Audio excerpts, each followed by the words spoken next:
말씀에 잘 집중하시기 바라고, 잠옷실에서도 아이들이 있어서 집중하시기 어렵겠지만 노력을 해주시기 바라고. 작년에 우리 교단의 한 교회에서 담임 목사 이취임식을 했습니다. 인천에 있는 교회였었는데 교회를 개척하여 40년 가까이 섬기던 목사님께서 원로 목사로 물러나시고 이제 선교사 출신의 목사님을 후임으로 모셨습니다. 40대 목사님이신 것 같습니다. 그분은 그 목사님이 박사학위를 3개를 가지고 있더라고요. 철학 박사하고 목회학 박사하고 선교학 박사학위를 가진, 미국에서 공부해서 학위를 받은 아주 재능이 많은 분이었습니다. 많은 사람들의 축하와 격려가 그 시간에 이어지고 또 기독교 신문에도 기사가 꽤 났었습니다. 저도 읽어봤더니 참 많은 각계의 우리 기독교계에서 유명한 분들이 축사를 하시고 또 참여도 하시고 했더라고요. 그렇게 해서 작년에 목회를 시작한 지 10달이 지난 지난달에 이 목사님이 사임을 했다 하는 얘기를 들었습니다. 갑자기 사임을 했습니다.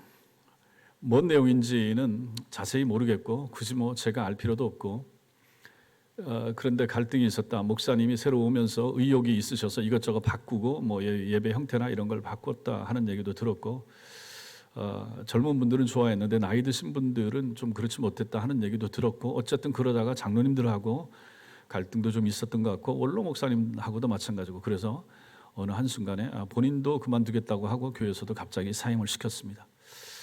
그걸 보면서 참 어렵게 아프리카 지역에서 선교하는 참 귀중한 목사님을 모셔다가 안식년에 나오셨던 분인데 너무 훌륭하다고 해서 이제 그 교회에서 청빙한 것 같은데 10달 만에 이렇게 틀어진 것을 보면서 이건 어떻게 생각을 해야 될 것인가 하는 그런 면을 좀 생각을 하기도 했습니다. 리더십의 순탄한 이양이라고 하는 것이 결코 쉽지 않다 하는 것을 보았습니다. 거기뿐만 아닙니다. 주변에서 그런 후임 목사님들이 오시고, 그것 때문에 잘 좋게 가는 경우도 있지만 그렇지 못한 경우들도 이제 저는 자주 듣습니다. 우리는 오늘 본문에서 모세의 후임으로 여호수아가 세워지는 장면을 보게 됩니다. 여러분과 제가 이 내용을 통하여 우리는 지금 민수기를 처음부터 쭉 보고 있으니까 이 부분 말씀을 이제 오늘 순서가 이렇게 됩니다. 다음 주는 이제 28장을 볼 것이고, 이 순서를 보면서 여기 모세에서 여호수아로 리더십이 이양되는 과정에 어떤 과정을 통해서 하는가를 보면서 우리 교회도 마찬가지다. 제가 앞으로 이제 10몇 년 더 있으면 저도 물러날 것이고 또 그때도 마찬가지일 것이고, 저뿐만 아닙니다. 우리 교회 이제 얼마 전에 장로 안수집사 권사님들도 세웠지만 이런 분들도 마찬가지예요. 교회의 지도자가 세워지게 되고 그분이 또 연세가 70이 되어서 은퇴를 하게 되고, 이런 면에도 다 이 말씀의 원리가 적용이 된다 하는 것입니다. 오늘 말씀을 잘 들으시고 마음에 새기시고 앞으로도 우리 교회가 이러한 부분에 있어서 정상적으로 하나님이 원하시는 대로 해나갈 수 있는 그런 바르고 좋은 교회가 될 수 있기를 주님의 이름으로 축원합니다. 먼저 우리는 오늘 말씀에서 성도를 빚으시는 하나님의 은혜를 보게 됩니다. 민수기 20장에서 보면 모세가 신광야 무리바에서 반석을 쳐서 물을 내라라고 명령하신, 반석을 명하여 물을 내라고 하셨죠. 그 하나님의 명령을 어기고 지팡이로 반석을 2번 치면서 백성을 향하여 자신의 분노를 드러내게 됩니다. 그것 때문에 가나안에 들어갈 수 없다는 하나님의 선언을 민수기 20장에서 들은 적이 있습니다. 이때 하나님께서 2가지를 지적을 하십니다. 하나는 너희가 나를 믿지 않았다라고 하는 것이고, 두 번째는 이스라엘의 목전에서 내 거룩함을 나타내지 않았다. 민수기 20장 12절에 나오는 말입니다. 이 2가지, 이 일로 인해서 모세는 가나안 땅에 들어가지 못하게 된다라고 하나님이 선언하신 것입니다. 오늘 본문은 이 사건을 배경으로 하나님께서 모세에게 하시는 말씀으로 시작됩니다. 이게 12절부터 14절까지 내용이 되는 거죠. 12절부터 14절이 제가 지금 말씀드린 내용입니다. 모세가 아바림 산맥의 느보산에 올라가서 거기서 가나안 땅을 바라보기만 하고 이제 죽게 될 것입니다. 모세는 이러한 자신의 죽음에 대한 하나님의 선고를 들으면서 불평하거나 원망하거나 하지 않고 오히려 기도하게 됩니다. 기도합니다. 물론 우리는 모세가 하나님께 가나안 땅에 들어가게 해주세요 하고 간구했다 하는 것을 우리는 압니다. 신명기 말씀을 보겠습니다. 신명기 3장 25절 읽겠습니다. 시작. 구하옵나니 나를 건너가게 하사 요단 저쪽에 있는 아름다운 땅, 아름다운 산과 레바논을 보게 하옵소서 하되, 나도 하나님 가나안 땅 들어가고 싶어요. 왜 이런 마음이 없겠습니까? 모세의 이 기도를 하나님은 단칼에 거절하십니다. 신명기 3장 26절 27절 시작. 여호와께서 너희 때문에 내게 진노하사 내 말을 듣지 아니하시고 내게 이르시기를 그만해도 족하니 이 일로 다시 내게 말하지 말라. 너는 비스가산 꼭대기에 올라가서 눈을 들어 동서남북을 바라고 내 눈으로 그 땅을 바라보라. 너는 이 요단을 건너지 못할 것임이니라. 아멘. 하나님의 영광을 제대로 드러내지 못한 것 때문에 모세는 징계를 받아 자기가 산 위에 올라가서 가나안 땅을 보기는 보겠지만 그 땅에 들어가지는 못할 것이라. 이것이 하나님의 선고였습니다. 들어가고 싶어요. 가나안 땅 가고 싶어요. 모세는 기도했지만 하나님은 거절하셨습니다. 그리고 모세는 그것을 하나님의 뜻으로 받아들이게 됩니다. 여기서도 보는 것이 뭡니까? 기도는 내가 하나님을 이기는 것이 아닙니다. 기도는 우리가 하나님의 뜻을 받아들이는 과정이라고 하는 것을 모세가 보여줍니다. 아니, 모세 같은 사람이 기도했음에도 불구하고 하나님이 거절하시더라 하는 것입니다. 신약에 보면 바울도 마찬가지죠. 우리는 오늘 본문에서 모세가 했던 또 다른 기도를 봅니다. 하나님께서 모세의 죽음을 선언하시는 내용이 12절부터 14절까지 나오는 거죠. 그가 하나님의 백성을 위해서 간구한 내용이 이제 15절부터 17절까지 나옵니다. 하나님 앞에서 이제 너는 보기만 하고 가나안 땅 들어가지는 못한다. 너도 이제 죽을 것이다. 내 형 아론처럼 그렇게 될 거야. 하나님 이렇게 말씀하시니까 모세가 하나님 앞에 기도하는 것이 15절부터 17절입니다. 자신이 지난 40년간 인도해 왔던 이 백성을 위해서 모세가 간구했던 것이 무엇인가? 그것은 새로운 지도자를 세워서 자신을 대신하게 해주셔서 이 백성이, 이 이스라엘 백성이 200만 명 되는 이 이스라엘 백성이 목자 없는 양처럼 되지 않게 해주세요. 이렇게 기도하는 모세의 모습을 보는 것입니다. 성도 여러분, 생각을 해보십시오. 그냥 모세니까 이렇게 기도했다 이렇게 생각하지 마시고 얼마나 성숙한 하나님의 사람의 모습을 우리가 보는가를 여기 보시라 하는 것입니다. 아니, 자기가 인도해낸 그 이스라엘 백성 40년 동안 애굽의 궁전에 있었고 40년 동안 이스라엘 백성을 이끌고 광야 그 험한 길을 지나고 와서 이제 40년 자기가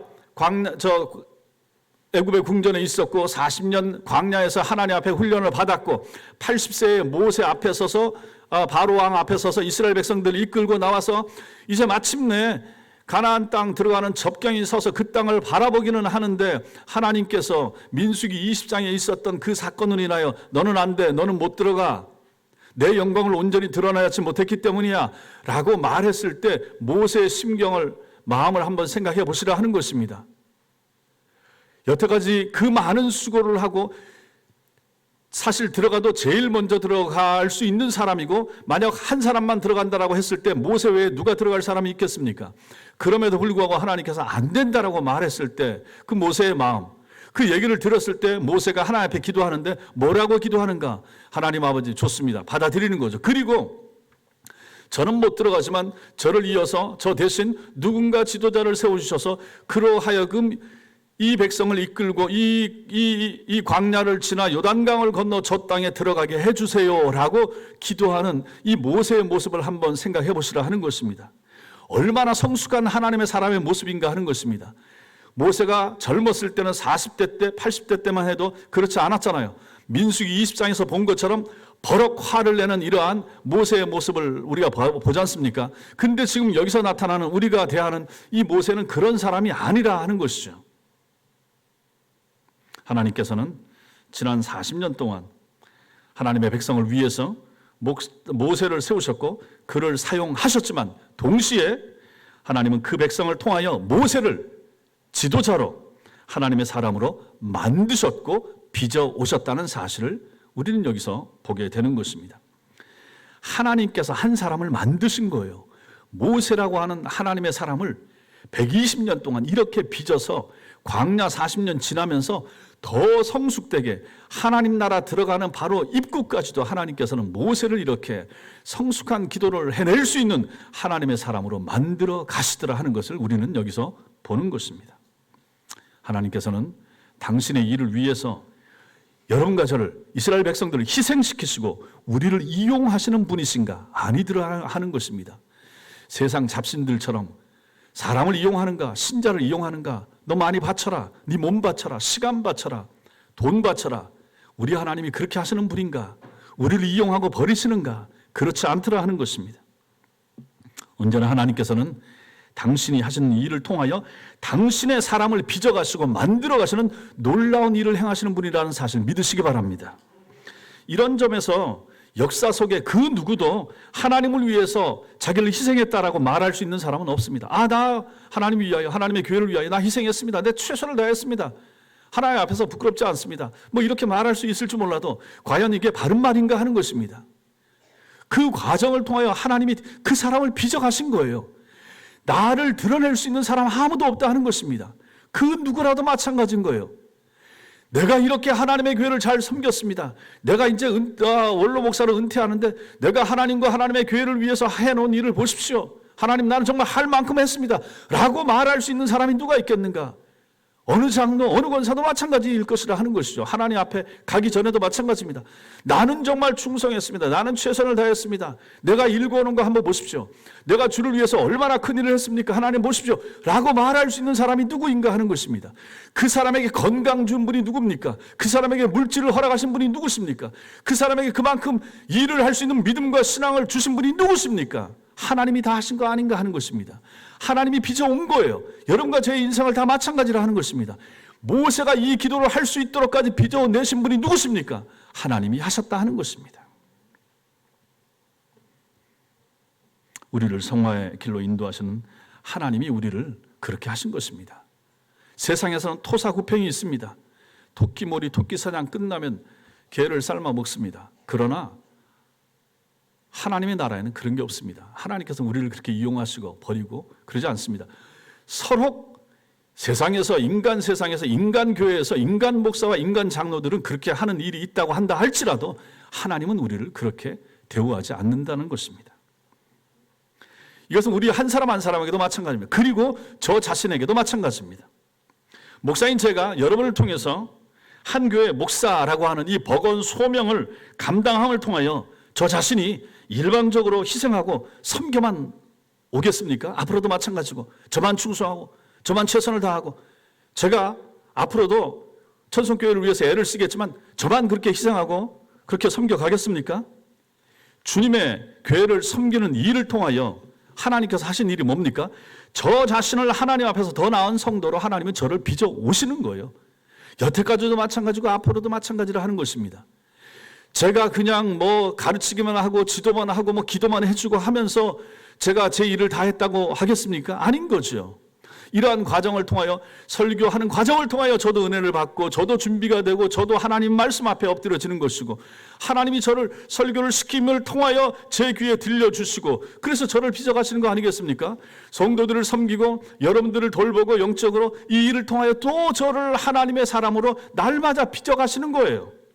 그래서 저로 하여금 더 성숙한 하나님의 사람으로 만들어 가시는 것이죠. 저만 그렇습니까? 여러분들도 마찬가지라 하는 것입니다. 우리가 신앙이 이 정도면 됐다, 더 성장 안 해도 된다, 충분하다라고 말할 수 있는 사람 누가 있습니까? 우리 장로님들 마찬가지고 권사님들 다 마찬가지 아닙니까? 우리는 더 성장해야 되고 더 하나님 앞에서 더 자라가야 될 사람들 아니겠습니까? 그리스도의 장성한 분량에 이르도록 성장하고 자라가는 일에서 예외되는 사람 누가 있겠습니까? 없다는 것입니다. 그 일을 하나님이 하신다. 오늘도 하신다. 내일도 하실 것이고 언제까지 하십니까? 여러분과 제가 세상을 떠날 때까지 하나님께서 그 일을 하실 것이라는 사실 믿으시기 바랍니다. 그러니 우리가 하나님 앞에서 나 자신을 드러낼 일이 뭐가 있겠습니까? 하나님 앞에서는 아무것도 없다 하는 것입니다. 그 모든 일을 할 수 있는 자원과 소스 모든 것을 주신 분이 하나님이신 것입니다. 이렇게 우리는 교회를 섬기고 교회 충성함을 통하여 우리를 하나님의 사람으로 빚어가시고 만들어가시는 놀라운 하나님의 일하심을 우리는 오늘도 보면서 믿음 생활을 한다는 사실 믿으시기 바랍니다. 두 번째로 우리는 오늘 말씀에서 여호수아를 지명하시는 하나님을 보게 됩니다. 18절 말씀, 18절 같이 읽겠습니다. 시작. 여호와께서 모세에게 이르시되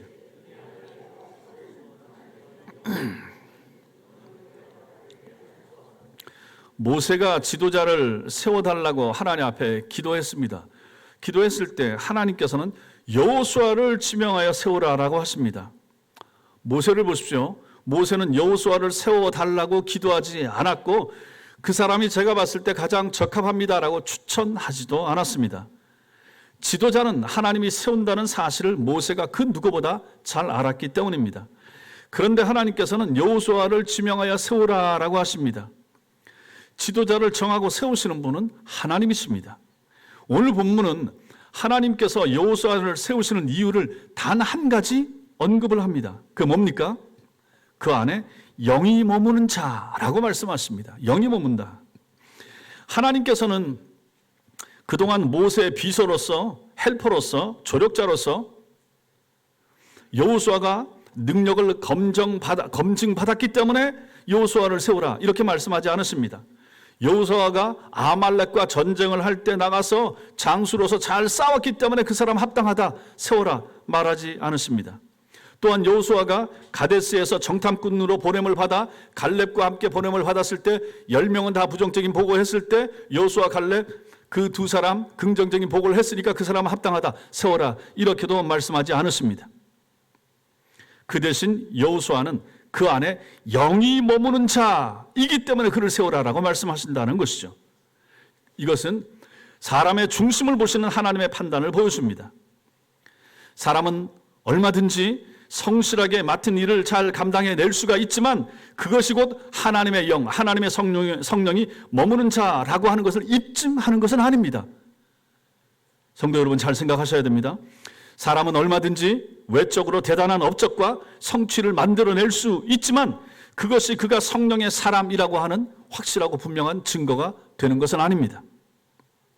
이것을 우리는 교회에도 적용을 할 수가 있습니다. 교회를 숫자상으로 크게 성장을 시켰다고 하여 그를 무조건 하나님의 성령의 사람입니다 라고 부를 수 없는 것입니다. 모이는 숫자나 교회의 자산 규모를 따진다 그러면 생각해 보십시오. 이단이나 사이비가 훨씬 더 큰 경우가 얼마나 많습니까? 마귀에게 사로잡혀도 이런 역사는 얼마든지 나타난다라고 하는 사실을 우리가 기억해야만 됩니다. 지난 주말에도 신천지가 대구에서 10만 명이나 모여서 수료식을 거행했다. 이만희는 헬기를 타고 왔다. 작년에도 그러더니 올해 또 그럽니다. 아, 대단하다. 성령의 역사다. 이렇게 누가 말하겠습니까? 우리 중에. 그 자리는 성령이 아닌 마귀가 역사하는 자리인 것입니다. 어떤 목사의 스펙이나 그의 사역의 크기가 그의 진실됨을 증명해내는 것이 아니라 하는 것입니다. 그래서 우리는 잘 속는 거예요. 겉으로 드러나는 것, 외면적인 것을 보고 판단하는 경우가 너무 많기 때문입니다. 후임을 잘못 세웠다가 교회가 힘들어진 경우를 숱하게 보면서도 오늘날 교회가 하는 실수가 무엇입니까? 우리는 괜찮으리라. 우리 교회는 괜찮을 거야. 이 생각을 한다는 것이죠. 우리는 아니겠지. 우리 교회는 괜찮겠지. 이분은 아닐 거야. 우리 교회 오시는 분은 그렇지 않을 거야. 이런 생각을 한다라는 것입니다. 하면서 스스로를 합리화해 버리는 거예요. 장로님을 세웠는데 힘들어하는 목사님을 만납니다. 아, 그분이 안수 집사 때는 안 그러더니 장로 임직을 하고 나서 바뀌었어요. 이 얘기를 합니다. 오늘 말씀에서 하나님께서 새로운 지도자로 세우시기 위해서 여호수아에게서 보신 결정적인 점, 그 안에 성령이 머문다라고 하는 내적이고 영적인 사실 하나만을 말씀하셨다는 것입니다. 그는 성령의 사람, 성령 충만한 사람이었습니다. 스펙이 아니고 스피릿이 중요한 거예요. 스펙이 아니고 스피릿이라 하는 것입니다. 성령이에요. 그리고 하나님께서는 이 일을 이제 제사장 엘르아살과 온 회중에게 알리라고 말씀하시는 내용이 19절과 20절에 나옵니다. 백성이 보는 앞에서 그에게, 여호수아에게 지도자직을 위탁하라라고 명령하십니다. 그리고 모세 자신에게 주셨던 존귀를 그에게 돌리라라고 말씀하시죠. 여기 나온 존귀라고 하는 것은 다른 말로 권위, 아름다움, 영광, 탁월함, 영예, 위엄, 이것을 나타냅니다. 여태까지 모세에게만 있었던 이것을 가지고, 물론 그게 전부를 다 넘기는 건 아니에요. 우리말에는 안 나오지만 영어 성경이나 원어 성경에 보면 썸이 나옵니다. 일부 넘기는 거예요. 여호수아에게.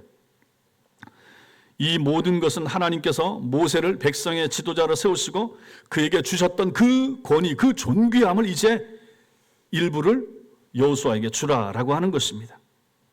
그럼 보십시오. 존귀와 영광 누구의 것입니까? 하나님의 것입니다. 하나님이 모세에게 주셨던 것을 이제 거두어서 여호수아에게 주겠다라고 말씀하시는 것입니다. 그러니 누구라도 마찬가지인 거죠. 모세가 탁월하고 다니엘이 위대하고 바울이 위대하고 사람의 눈으로 보면 그럴 수 있습니다. 그러나 그들의 그 위대함, 그들의 그 탁월함, 그들의 그 뛰어남 다 하나님께서 허락하시는 것입니다. 오늘날 이 땅에도 마찬가지입니다. 이 땅에 그 어느 목사, 그 어느 장로, 그 어느 탁월한 하나님의 사람이라고 존경을 받을 만한 사람이라고 해도 그 사람 자체가 그것을 만들어내고 개발해서 자기 속에서 나온 것이 아니라 하는 것입니다. 하나님의 교회를 위하여, 하나님의 양무리를 위하여 그에게 일정 부분 허락하신 거예요. 그리고 때가 되면 하나님이 거둬가시는 거죠. 그 사람이 세상을 떠나든지 그 사람이 그 직에서 물러나게 되면 그 권위는 또 다른 사람에게 이양되는 것, 위임하는 것, 이것이 바로 하나님의 일하시는 방식인 것입니다. 가나안 땅에 들어가도록 은혜를 구했던 모세의 기도가 거절되었지만 백성을 위해서 지도자를 주십시오라고 했던 모세의 기도는 응답이 되었습니다. 이제 새로운 세대는 새로운 지도자 여호수아를 얻게 되었고 그를 중심으로 약속의 땅에 들어갈 준비를 마치게 되는 것입니다. 오늘 이 말씀을 통해서 우리가 마지막으로 보게 되는 것, 하나님께서 지도자를 공급하시더라 하는 것입니다. 오늘 이 말씀에서 우리가 보는 것이 무엇입니까? 하나님께서는 새로운 세대를 위해서 새로운 지도자를 친히 공급을 해 주시더라 하는 것입니다. 구약에도 보십시오. 엘리 제사장 뒤를 이어서 사무엘을 준비하시고 어머니 한나를 통하여 세우십니다. 사울의 뒤를 이어서 이스라엘 백성들이 우리도 왕 주세요, 왕 주세요 했을 때 하나님 마음에 옳지 않았지만 하나님께서 그들의 요구를 들어서 사울을 줬는데 하나님 마음에 합당하지 않아 그를 패한 다음에 하나님 마음에 합한 사람 다윗을 세우셨다라고 하는 것을 우리는 잘 압니다. 그렇다면 하나님은 지금도 하나님의 교회를 위하여 그렇게 일하시고 행하신다는 사실을 우리는 믿어야 할 것입니다. 만일 우리가 참으로 교회를 위하여 하나님께서 지도자와 직분자들을 공급해 주신다는 사실을 믿는다면 그러면 여러분과 저는 어떻게 행동을 해야 하겠습니까? 만일 교회가 참으로 하나님께서 자기들을 위하여 지도자와 직분자들을 보내신다라고 믿는다면 그러한 그들은 모세가 했던 방식대로 기도해야 할 것입니다. 형식적으로 기도하면서 자신들이 모든 결정을 내리려고 하지 않을 것이라 하는 것입니다. 아마도 모세는 여호수아가 대를 이을 지도자라고 그 마음에는 생각했을 것입니다.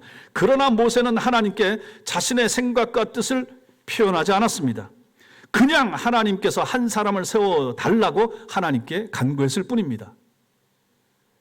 오늘날 교회의 담임 목사 청빙 과정을 한번 보십시오. 우리 교회야 그런 과정을 아직까지는 겪지 않았지만 앞으로는 겪게 될 것입니다. 그렇게 되면 어떻게 됩니까? 오늘날 일반적으로 보통 교회에서 하는 일이 뭡니까? 위원회를 구성을 합니다. 담임 목사 청빙 위원회를 만들게 되죠. 그리고 청빙 조건을 정합니다. 우리 교회는 이러이러한 분이 필요합니다. 이 조건은 거의 외적인 조건들이 되는 것입니다. 그리고 그 조건이 결정되면 교계 신문에 광고를 내거나 아니면 우리는 고려신학대학원 그 홈페이지에 보면 그 교육자 청빙하는 날에 있으면 거기다 이제 올리게 되고 거기나 아니면 기독교보에 이제 내게 되겠죠. 그리고 이력서와 자기 소개서가 들어오는 대로 자신들의 기준으로 심사하여 소수의 인원을 추리게 될 것입니다. 요즘 뭐 그렇게 담임 목사 청빙한다 그러면 적게 오면 한 3, 40통, 많게 오면 한 7, 80통의 담임 목사 지원자들이 있습니다. 특히 이제 수도권이나 이런 도회지에 있는 교회들은 더 하죠. 그래서 그 사람들 가운데서 이제 서류 심사를 일단 해서 거기서 추려서 뭐 한 10명을 추리든지 뭐 한 6명 추리든지 이렇게 추려냅니다. 이 과정에서는 더 나은 스펙 혹은 혹시 누가 아는 사람인가 아니면 누구 추천받았는가 뭐 이런 것이 결정적으로 작용할 수가 있을 것입니다. 그리고 추려낸 소수의 후보자들에게 이제 연락을 합니다. 와서 설교 한번 하시죠. 한 4명 정도 추려서 한 주씩 와서 설교 좀 해보시라고 하고 이제 날짜를 정해주게 됩니다. 그러고 나서 그거 다 마친 다음에 투표나 이제 여러 가지 보통 이제 투표 방식을 통해서 그 중에서 누가 우리 교회에 가장 적합한 후임 목사가 될 것인가를 결정을 하게 됩니다. 성도들은 이것을 당연하게 여기고 하나님께서 이런 식으로 우리 교회에 후임 목사를 보낸다라고 생각하게 될 것입니다. 그러나 이렇게 해서 뽑은 후임 목회자로 인하여 오늘날 한국의 교회들 가운데 얼마나 많은 교회들이 어려움을 당하는가 하는 것을 여러분들은 잘 모를 수 있지만 저는 많이 보는 거죠. 그렇게 정상적인 정당한 일반적인 방법을 통해서 뽑았음에도 불구하고 얼마나 담임 목사가 자주 바뀌는가. 위임을 받았다. 위임 목사다. 제가 위임 목사잖아요. 3년 전에 위임을 받았다고 하는 것은 여기를 떠나지 말라는 얘기예요. 여기 있어야 되는 거죠. 더 나은 조건, 더 나은 목회지가 생긴다고 해도 위임을 받았으면 가지 말아야 되는 거예요. 근데 오늘날 목사님들이 그렇게 합니까? 안 그런 거예요.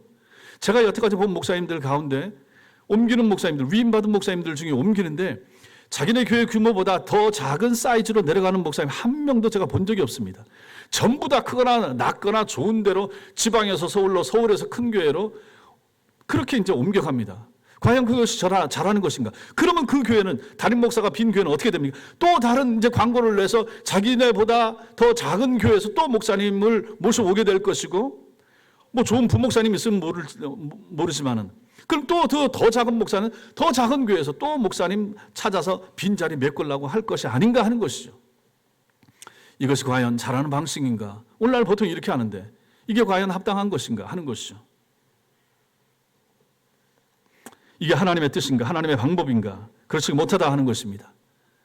우리는 어떻게 해야 될 것인가? 오늘 성경의 말씀에 비춰서 우리는 어떻게 해야 되는가?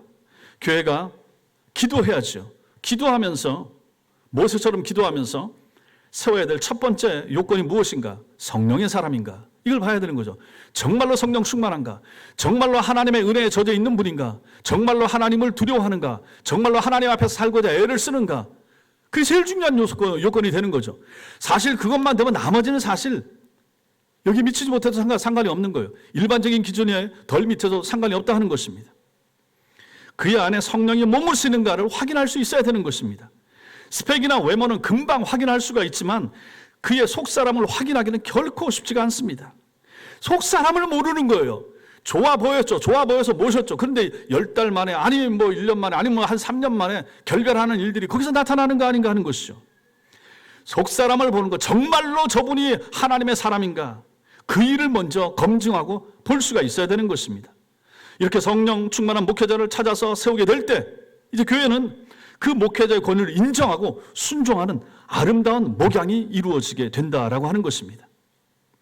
또 한 가지, 이제 하나님께서 공급해 주신 지도자, 그럼 그분이 이제 왔다 그러면 어떻게 해야 됩니까? 그분의 권위를 인정하고 순종하는 것이 중요하다 하는 것입니다. 순종이라고 하는 거, 이 가치, 오늘날 교회가 잃어버린 치명적인 결함, 이게 바로 순종이 있습니다. 목사들의 물론 비행과 목사들의 이기적인 성향이 하나님께서 맡기신 그 존귀함, 그것을 스스로 무너뜨리고 말았고 또 비성경적인 청빙 과정도 여기에 일조했다고 볼 수는 있습니다. 20절을 보십시오.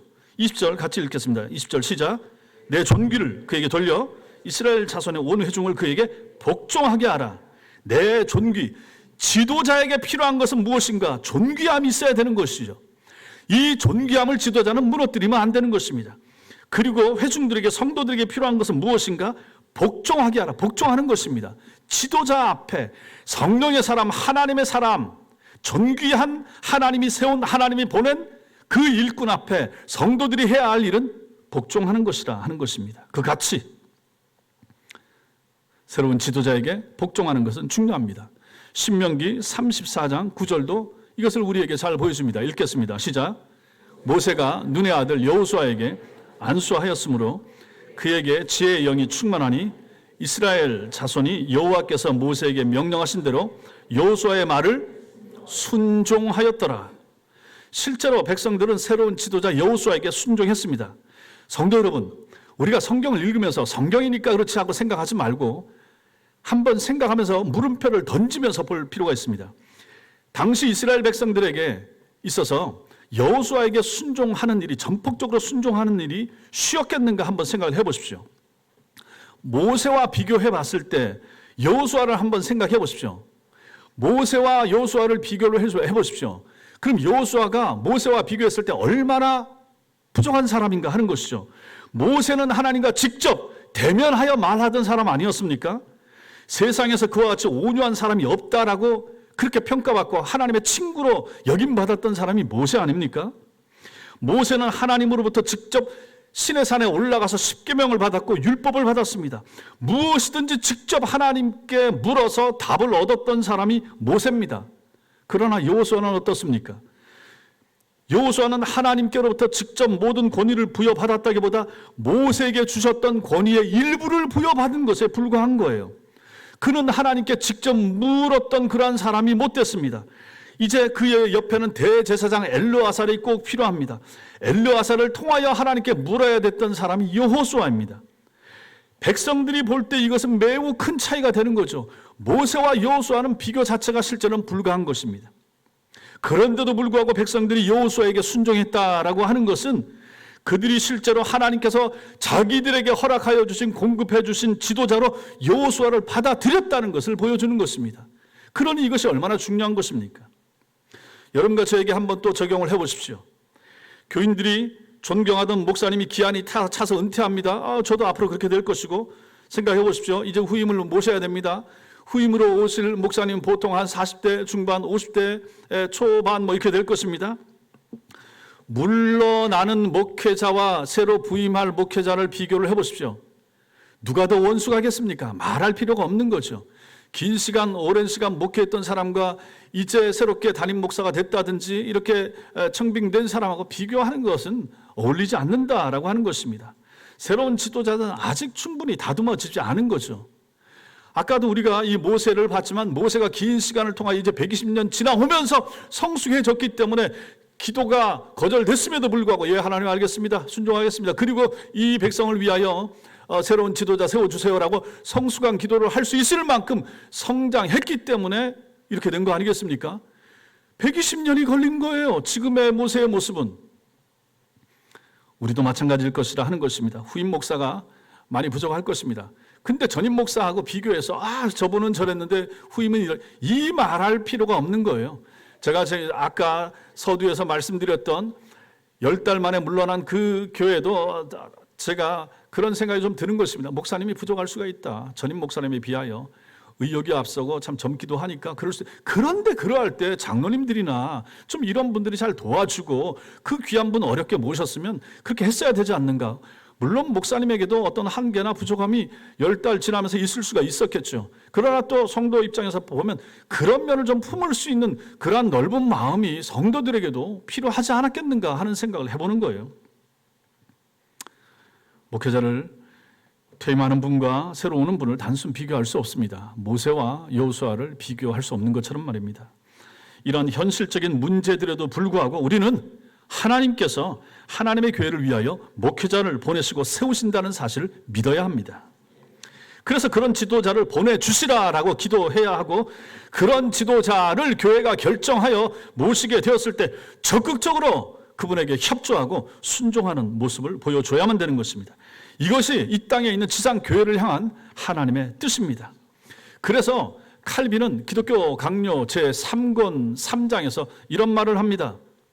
이름 없는 연약한 사람이 티끌 중에서 일어나 하나님의 이름으로 말을 전할 때에 그 사람이 우리보다 나을 것이 없음에도 불구하고 우리가 그의 가르침을 순전하게 받는다면 바로 여기서 하나님을 향한 우리의 경건과 순종이 가장 적나라하게 드러나는 것입니다. 이렇게 표현한 거예요. 순종하는 그분의 수준이 귀중하다 하는 것입니다. 그 정도의 수준을 우리가 갖춰야 되지 않겠는가.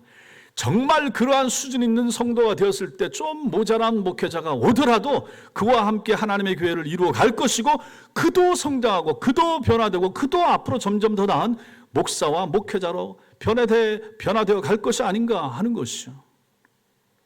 사랑하는 성도 여러분, 우리는 오늘 말씀을 통하여 하나님의 일하시는 모습을 봅니다.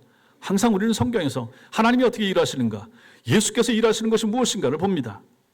하나님은 지도자를 통하여 성도를 빚으십니다. 그렇죠. 목사를 통하여 성도를 빚어나가고 말씀의 은혜를 받게 하고 이렇게 하죠. 또 아울러 성도들을 통하여 지도자를 만들어 가십니다. 여러분들의 모습, 여러분들의 삶의 현상, 여러분들 사이에 일어나는 갈등, 그것을 가지고 제가 아파하고 힘들어하면서도 기도하면서 저도 변해가고 여러분도 변해가고 쌍방이 그런 하나님의 은혜 가운데서 자라간다 하는 것입니다. 저만 일방적으로 가르치고 저만 일방적으로 전하고 여러분만 일방적으로 배우셔야 되고 성숙하셔야 되고 그런 건 없다 하는 것입니다. 하나님은 하나님의 사람들을, 하나님의 교회를 이렇게 성장시키시고 변화시켜 가시는 것입니다. 하나님의 교회 지도자나 일꾼은 하나님이 친히 준비하시고 보내신다는 사실을 믿으셔야 됩니다. 우리 교회가 하나님의 말씀에 순종하고 충성하는 하나님의 교회이기만 한다면 하나님은 우리 교회를 앞으로도 책임져 주신다라는 사실을 믿으시기 바랍니다. 우리는 교회 일꾼이나 지도자를 세울 때 진심과 열심을 다해서 기도해야 합니다. 기도하면서 뽑아야 될, 찾아야 될 중요한 가치, 하나님의 영의 사람인가, 영에 감동된 사람인가, 성령이 그 안에 머무는가를 볼 수 있어야 되는 것입니다. 앞으로도 마찬가지죠. 장로님을 세울 때, 안수집사님, 권사님 세울 때 성령의 감동을 받고 계신가, 성령의 은혜 안에 있으신 분이신가를 볼 수 있어야 되는 것입니다. 이것은 목사에게만 해당되는 게 아니죠. 모든 하나님의 사람들, 교회 지도자, 일꾼들에게 다 마찬가지라 하는 것입니다. 성령의 은혜 가운데 젖어 있는 사람, 하나님 사랑하고 성도를 사랑하고 교회를 아낄 수 있는 사람, 그러한 사람들을 우리가 찾아내야 되고 그것을 위해서 우리가 기도하는 것이 필요하다 하는 것입니다. 그렇게 발견한 사람들을 교회 지도자와 중직자로 세워나가야 하는 것입니다. 그렇게 세워진 사람들을 진심으로 사랑하고 존중하며 순종해야 합니다. 우리 천성교회가 앞으로도 성령 충만한 지도자와 일꾼으로 인하여 든든하게 세워져가는 주님의 교회가 될 수 있기를 주님의 이름으로 축원합니다. 기도하겠습니다.